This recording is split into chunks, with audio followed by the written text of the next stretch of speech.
Get started.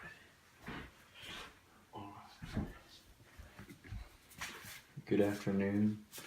What's your name and what school do you work for? My name is Sherry Twite. I work for Cary Christian School in Cary, North Carolina. All right. What's your position and how many years have you done this? I'm the assistant to the athletic director. I have been there for 12 years. What's your primary responsibilities as assistant athletic director? I manage the website, all the scheduling, the communications, the scheduling of facilities, officials, pretty much anything that is in. There's only two of us, so we do everything. What sports and levels does Cary Christian offer?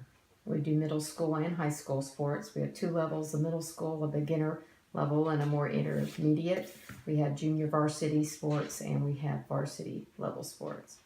Are you members of any conferences or state associations? Yes, we are a member of the NCISAA, which is the North Carolina Independent Schools Athletic Association, because we're a smaller private school. Within that is, we are also a member of the Eastern Plains Independent Conference for our high school levels, and then the Capital Area Middle School Conference for our middle school schools. What facilities does your school have?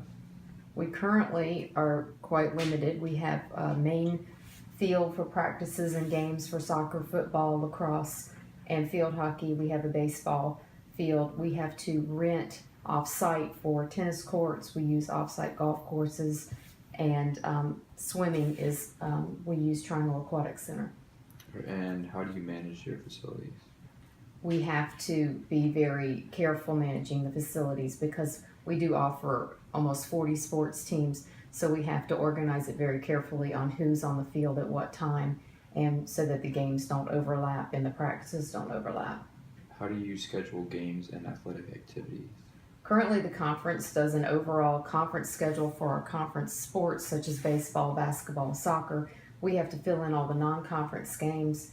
For field hockey and lacrosse, some of those sports, there isn't a conference for them, so we have to do individual scheduling for all of those. We post everything to the website.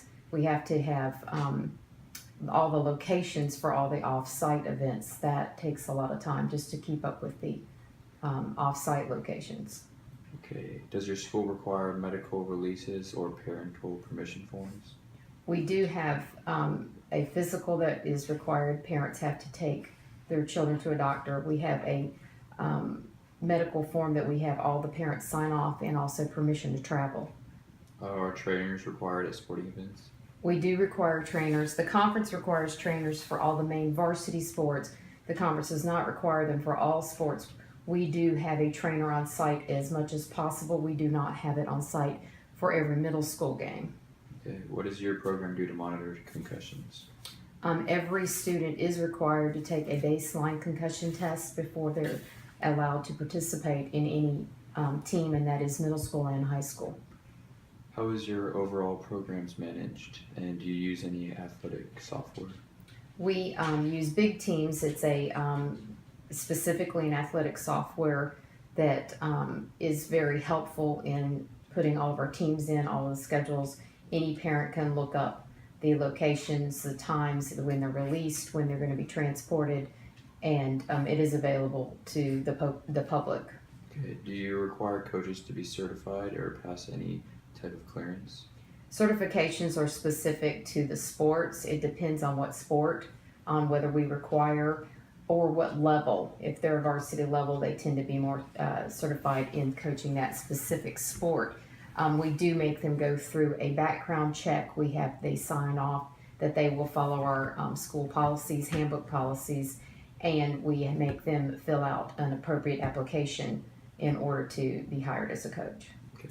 How do you communicate with teams and their parents? We rely on our coaches a lot to specifically communicate with an individual team. The majority of the communications are either on the website, through email. We email the parents directly with any specific information, and we do post on Facebook and things like that. Okay, so do you use social media? We do have someone that posts stuff to our Facebook account, and we post a lot of pictures but we do try to get out the word if there's a big event happening that everybody is notified through social media. What are some of the challenges of your program? Some of the biggest challenges is, as for a smaller school, the facilities and the limitations of it. Transportation is especially difficult. It takes a lot to keep up with the transportation for that many students, and it is difficult to have that many on our limited field space. And how do you pay for your programs? Primarily, since we are a private school and the parents do pay tuition, we have a budget that the school allows for a lot of our expenses, especially to cover officials' fees. We do require a seasonal fee that the parents do pay that's extra to help offset the cost. We do very limited fundraising. Our fundraising auctions do help support the program. Our booster club sells items, and that does help support the program too. Okay. Do you have parent involvement in your programs? We rely heavily on our parents. The parents help us with a lot of the behind the scenes work, helping with the students and the organization and transportation. They're a big part of our program. All right, and the last question, do you offer camps or clinics through your program? We do offer a lot of summer camps. A lot of our varsity program coaches and varsity athletes offer programs that will help the younger students. They get to sign up over the summer. We offer clinics throughout the year to help to get them interested in the program and keep our program strong.